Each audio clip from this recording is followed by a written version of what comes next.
На меѓународниот турнир во борење кој викендов ќе се одржи во унгарскиот град Сиген Сент Миклош, изутринава откочани заминаа двајца борачи на боречкиот клуб Спартак и меѓународниот судија Љупчо Јанев.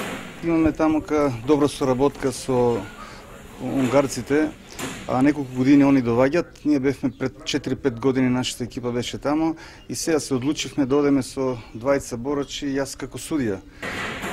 Толку ни овозможуваат условите и затоа што одеме со прилепчани заедно, дел од превозот они обезбедуваат, а дел се обезбедуваме ние самите лично од Спартак. Немаме никакви други спонзорства. Во петок навече мерењето, сабота и недела е борењето, мислам дека во понеделник се враќаме назад. Боречкиот клуб Спартак на овој турнир ќе го представуваат борачите Иван Јанев и Даниел Стојановски.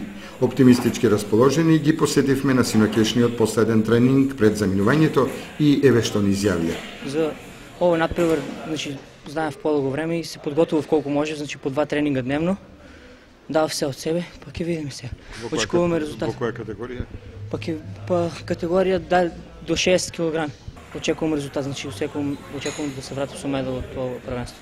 Ово ми значи многу, во овие меѓународни надпревари. Да се види до каде си. Па доста бурно се подготвуваме, по 2 тренинзи дневно. Мислам дека треба да дојдеме со медал. Во која категорија ќе се 66 кг. Јас прв пат излезам од држава на меѓународен турнир. Од настапот на двајцата борачи на БК Спартак на овој меѓународен надпревар, резултати и медали очекува и тренерот Ангел Чакировски. Тие се едни од двајцата најдобри во Спартак. Моментално очекуваме некои подобри резултати, потенцијални медалисти од првенството. Силно првенство е, сум бил таму, сум учествувал јас, силен надпревар, конкуренцијата ќе биде силна. Фалат уште, да кажам, деца, треба да има повеќе деца, ни фалат малку финансиски средства, ни фалат некои работи, за малку да ги работиме сите работи што ги работиме во потежните услови. Турнирот во унгарскиот град Сиген Сент Миклош за кочанските борачи, посебно за Иван Јанев, значи и постигнување норма за престојниот надпревар во Република Полска.